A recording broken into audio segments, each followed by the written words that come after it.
Terima kasih Anda masih bersama kami di Political Show dan kita akan lanjutkan perbincangan kita dengan para narasumber. Tapi sebelum saya minta tanggapan dari Bang Arya dari PSSI dan juga dari PDIP dan juga MUI soal dampaknya apa kalau misalnya jadi terselenggara ataupun tidak jadi terselenggara. Saya ingin bergabung dulu dengan teman-teman mahasiswa yang dari tadi sudah mengikuti perbincangan kita karena ini banyak sekali pencinta bola pasti ya di sini ya. Langsung saja perwakilan dari Badan Eksekutif Mahasiswa Fakultas Hukum Universitas Muhammadiyah Malang, silahkan. Siapa duluan? Ladies first. Helena. Iya. Baik, mohon izin Mbak, saya duluan. Oke, silakan. Nah, baik, terima kasih Mbak Rifa. Sebelumnya, Assalamualaikum warahmatullahi wabarakatuh. Waalaikumsalam. Selamat malam senior-senior yang ada di studio. Yang pertama yang ingin saya sampaikan adalah melihat dari pembahasan dari apa yang disampaikan oleh abang-abang yang ada di depan, yang terdiri dari banyak unsur di situ, ternyata antara sepak bola dengan politik ini sangat beririsan dan cenderung melebur jadi satu di situ. Sehingga kenapa kok harus sepak bola yang digaungkan untuk penolakan terhadap negara Israel? Kalau saya pribadi dengan teman-teman yang ada di BEM Fakultas Hukum bukan pro terhadap pemberontakan atau aneksasi yang dilakukan oleh Israel terhadap Palestina, tetapi ini konteks yang berbeda. Oke. Di situ. Ini yang berbeda. Nah, kalau berbicara tentang kemanusiaan yang tadi telah disampaikan oleh Sekjen dari PDIP, tentunya kenapa harus melangkah jauh ke luar negeri?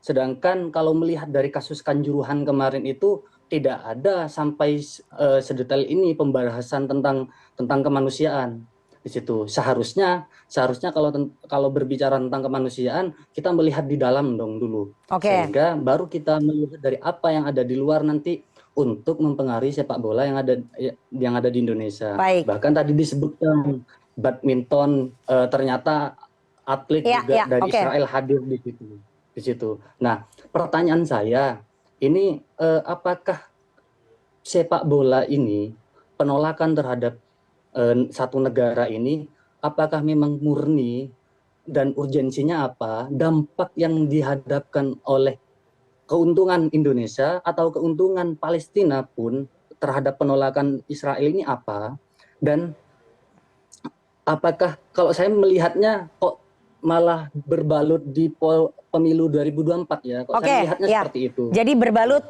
politis begitu ya. Oke, kita udah dapat poinnya, silahkan. Satu lagi. Baik, terima kasih atas kesempatannya. Tadi kita sudah mendengar dan juga melihat bahwasanya banyak sekali pro dan kontra antara adanya timnas Israel ini yang untuk mengikuti adanya FIFA 20 di Indonesia. Pertanyaan saya hanya satu terkait bagaimana kita memberikan solusi sementara ini, yang mana pasti banyak sekali konsekuensi-konsekuensi yang mana di situ adanya penolakan bahwasannya adanya timnas Israel itu untuk mengikuti FIFA U20. Lalu untuk itu bagaimana konsekuensi sementara ini jika dilihat dari takaran hukum yang ada di FIFA, bahwasanya bagaimana apabila kita sudah menolak adanya drawing yang dampaknya ya, solusi dan dampak. Oke, terima kasih. Mungkin saya mau ke Mas Sasot dulu, PDIP. Itu tadi kental sekali aroma politiknya 2024 kalau menurut teman-teman dari BEM FH UMM. Ya, politik olahraga, politik kemanusiaan. Jadi betul yang disampaikan teman mahasiswa tadi. Oke. Ya. Kalau misalnya itu lebih peduli yang kemarin semestinya yang di Kanjuruhan. Sama Kanjuruhan kita peduli. Kami tugaskan khusus Pak Kusnadi untuk ketua DPRD kami untuk melakukan suatu langkah-langkah advokasi terkait dengan peristiwa Kanjuruhan. Banyak hal yang kami lakukan di dalam membela berbagai korban yang terjadi di situ. Bahkan di dalam pelanggaran HAM itu kami juga terus-menerus bekerja memberikan support sesuai dengan garis kebijakan Presiden. Kalau HAM kan melalui proses non-yudisial. Jadi itu kami lakukan. Jadi betul tadi yang disampaikan bahwa ini kental dengan aspek politik olahraga dan politik kemanusiaan serta politik luar negeri. Oke, dampaknya apa? Itu tadi ada pertanyaan, dampaknya apa kalau misalnya kita tidak jadi tuan rumah Piala Dunia U20? Bang Arya silakan. Dampaknya yang pasti ya, kita kan pernah di-ban ya tahun 2015 kan. Itu udah pernah terjadi di ban. Kita tidak bisa bertanding di internasional, di ASEAN juga nggak ada, SEA Games itu nggak ada, Asian Games, Olimpiade untuk bola apapun sudah nggak ada lagi. Mau AFF, mau AFC, apapun nggak ada. Itu di luar, artinya kita nggak lagi mengikuti sebuah pertandingan di internasional. Jadi kita akan dikucilkan juga di lingkungan sepak bola. Udah pernah kita alami itu. Kemudian di liga kita, di dalam internal. Liga 1, Liga 2, Liga 3 itu diakui oleh yang namanya FIFA. Itulah bagian dari sebuah kompetisi yang bagian dari kompetisi yang ekosistemnya sepak bola dunia lah gitu. Dengan itu maka itu akan bubar juga dengan sendirinya gitu ya. Jadi ya kita buat pun seperti itu kan akan nggak ada gunanya karena ketika mereka nanti selesai itu ada habis itu akan dibawa kemana, liga kita akan tanding di mana luar negeri nggak akan diakui juga. Akhirnya ya konsekuensinya itu gairahnya sepak bola itu bisa habis di Indonesia. Itu ini kan konsekuensi logis. Masa suram lah ya. Kemudian nanti ini kan berdampak kepada hampir 35.000 orang ini ya, yang langsung yaitu pemain-pemain kita, baru pelatih, kemudian juga wasit dan sebagainya. Kemudian ya kepada supporter kita gitu ya, supporter kita yang pasti mereka Anda tahu kan bahwa supporter bola ini mereka ya kita paham lah Indonesia kan sangat banyak supporter bola fanatik gitu ya. Fanatik bolanya. Ini kan mereka kehilangan semua nih. Dan kita akan masih suram dan kita nggak tahu sampai kapan. Itu yang memang dampak yang kita khawatirkan kalau sampai kita di-ban oleh FIFA. Dan ini pernah kita alami. Itu yang kita khawatirkan gitu. Gitu sih Mbak. Oke, skenario terburuk misalnya nanti kita kehilangan peluang untuk menjadi tuan rumah Piala Dunia U20. Bagaimana Pak Yesayas? Iya. Apa yang bisa dilakukan melobi ke FIFA ini apa? Paling nggak itu tadi Beberapa kita poin nggak tadi di-ban sudah atau sebagai dampak yang akan terjadi ya.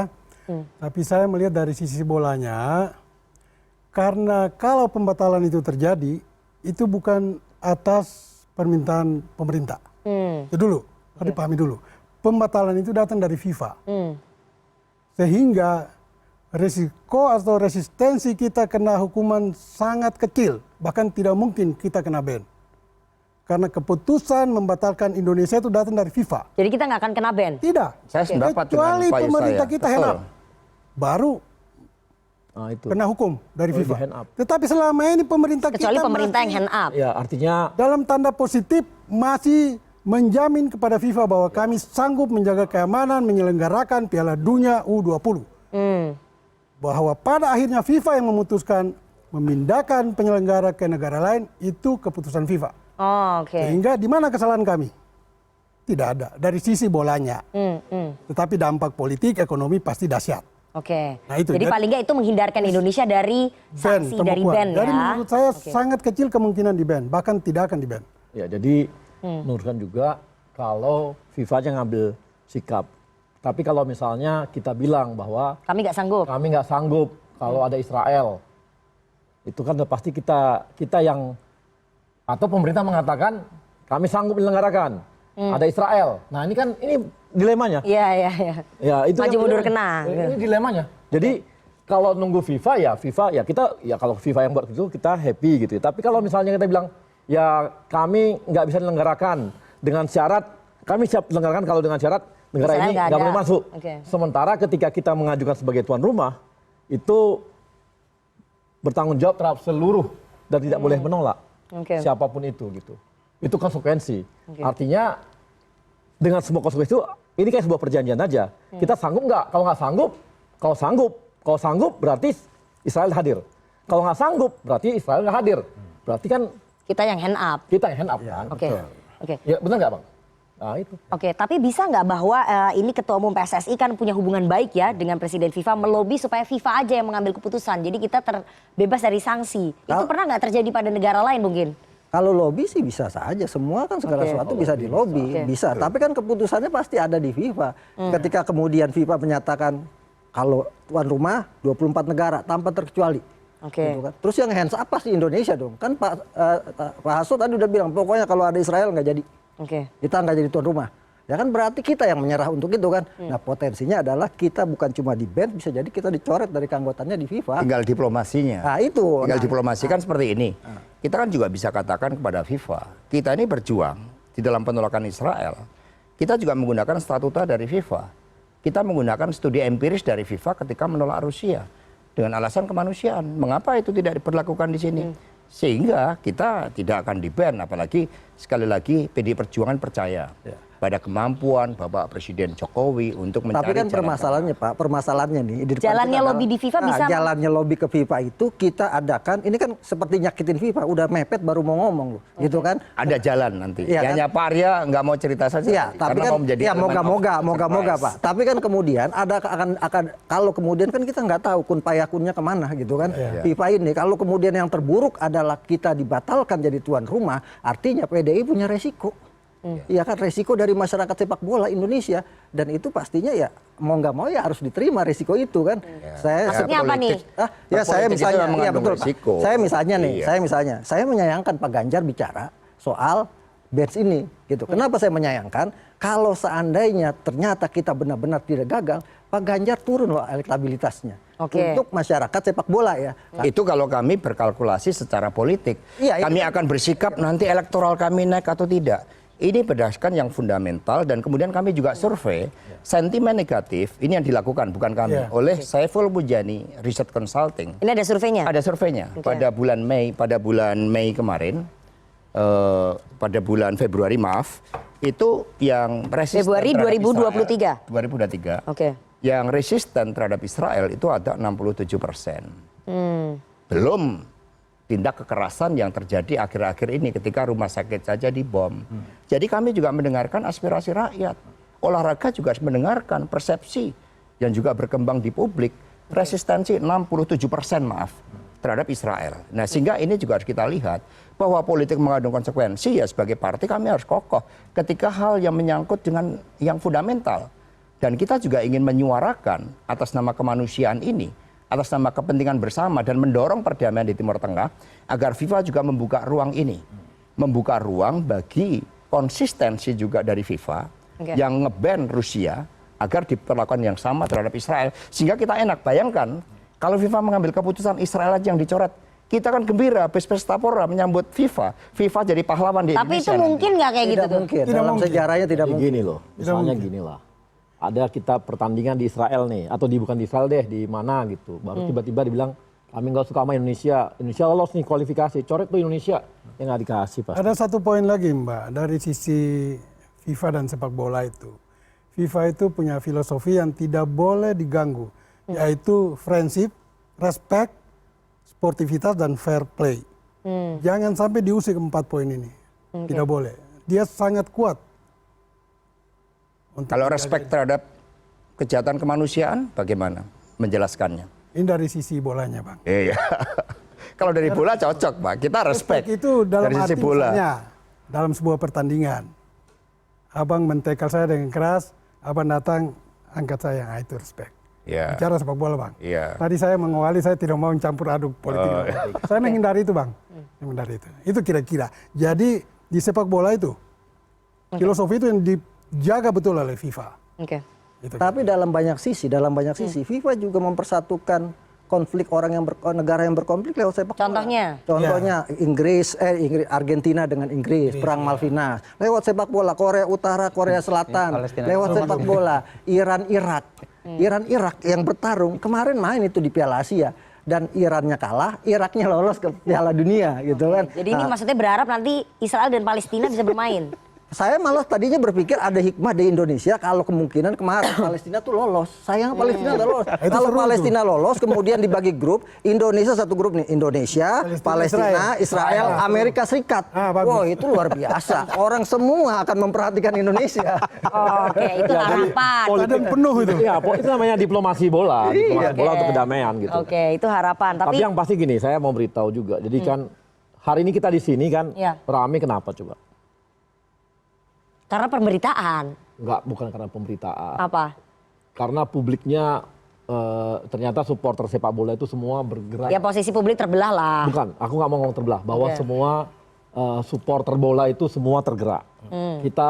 Saya rasa 2 hari ini semua, sampai hari ini, sampai malam ini, semua media menyuarakan apapun yang ada dari publik. Itu kan nggak bisa kita pungkiri. Ini real yang harus kita hadapi. Di sosmed saya rasa sampai 2 hari ini semua isinya adalah bola. Oke. Semalam bahkan saya sampai begadang sampai sahur bacain sosmed Pak Ganjar itu dihujat habis-habisan. Ya aku nggak mau situ. Oke. Artinya ini saat ini publik itu punya kesadaran naik gini. Sekarang ini ada kesadaran baru bahwa ini bola. Iya. Kami mau main bola gitu, bukan mau main politik gitu. Jadi ini lebih pada yang kita lihat ada sebuah perubahan pergeseran. Tadinya Mas Mbak ya, itu namanya supporter bola, yang diomongin apa? Lapangan, pemain, ini rumputnya. Sekarang? Itu begini. Sekarang kita ngomongin itu Pak Erik, dia ketemu sama Shane hari ini ya, sama Shane Patinama. Itu isinya bukan tentang, padahal sebelumnya, berapa hari sebelumnya itu orang ngomongin Shane. Iya. Itu isinya komentar tuh nggak ada ngomongin Shane lagi, semua isinya Piala Dunia, Pak Erik tolong Piala Dunia ini, Pak Erik Piala Dunia ini. Jadi semua itu ini publik ini sedang di Piala Dunia. Iya. Jadi ada kesadaran terbaru di publik mengenai kemarin tadi Mas Hasto bilang mulai Mei kemarin mungkin kemarin itu berapa bulan lalu itu 65%. Tapi sekarang ada perubahan besar nih di publik, ada kesadaran baru, di supporternya ada kesadaran baru. Oh, ternyata ini kalau kami batal bahaya ini bagi sepak bola. Oke, mungkin nanti PSSI bisa survei ya. Jadi tahu suara Kami sih nggak mau survei. suara publik seperti apa. Memang publik sepak bola, kita sebagai orang bola ya, ini kita berharap banget karena sejarah untuk pertama kalinya kita jadi tuan rumah. Ya, dan Indonesia ini jadi main di Piala Dunia. Oke, karena menjadi tuan rumah. Oke, saya mau terakhirin waktu kita udah nggak banyak. MUI bagaimana kalau misalnya nanti ternyata Piala Dunia U20 2023 tetap bisa dilaksanakan di Indonesia dengan ada Israel, apa yang paling dikhawatirkan oleh MUI? Ya, pertama saya ingin menambahkan referensi tadi bagaimana terhindar dari ban tadi ya. Tadi kan ada usulan dari statuta FIFA itu sendiri. Kalau saya sih ada usulan sesungguhnya kita organisasi negara Islam itu kan tergabung juga dalam OKI itu, OKI, dan kita ingat bahwa kebijakan luar negeri Pak Jokowi sendiri itu kan terhadap Israel dan Palestina kan menganut sistem two state solution. Jadi mengakui dua-dua itu sebagai bentuk negara yang berdaulat. Tapi kalau satunya nggak konsisten ya wajar kalau ada penolakan-penolakan seperti ini. Nah, yang kita khawatirkan jangan sampai lah bahwa harmoni yang sudah terjadi selama ini dibangun dengan susah payah oleh pemerintah, oleh umaro, oleh ulama, oleh ormas ini tercabik-cabik oleh hal-hal yang tidak bisa diselesaikan secara dialogis, secara musyawarah. Saya percaya namanya manusia, ikhtiar manusia itu pasti ada solusinya. Banyak jalan menuju Roma, banyak jalan menuju Mekah. Oke, itu harapannya MUI itu. Oke, terakhir PDIP masih tetap bersikukuh dengan sikapnya atau masih bisa berubah kalau Presiden Jokowi nanti melobi PDIP?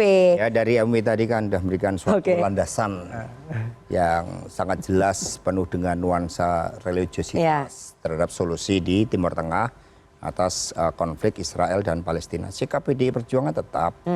Dan kami percaya bahwa FIFA juga akan mendengarkan Bapak Jokowi punya kemampuan ekstra di dalam mencari solusi win-win. Tetapi terkait dengan kehadiran Israel di dalam kesebelasan sepak bola, karena kesebelasan itu merupakan suatu lambang supremasi di tengah-tengah peristiwa anti kemanusiaan yang dilakukan oleh Israel, sikap PDI Perjuangan tidak berubah. Oke, tetap berarti ya? Ya, tetap. Kita akan konsisten. Dan berharap Pak Jokowi bisa menemukan Kami meyakini solusi. Pak Jokowi mau mencari solusi bahkan bersama-sama dengan Bu Menlu, Pak Menko Polhukam, Pak Erick Thohir akan ada suatu terobosan. Kita tunggu saja. Solusi untuk jadi. Solusi yang win-win bagi semuanya. Kita percaya itu. Kita tunggu turun gunungnya Pak Jokowi menyelesaikan persoalan ini karena ini agak rumit di jam-jam krusial kata Bang Arya. Bagaimana kemudian anak-anak muda pecinta bola melihat polemik pro kontra ini kedatangan timnas U20 Israel yang berujung terancamnya Indonesia menjadi tuan rumah Piala Dunia U20. Kita harus dengarkan nanti sentilan dari teman-teman komika, tapi kita harus jeda terlebih dahulu. Jangan kemana-mana, tetap bersama kami di Political Show. Belum habis juga nih.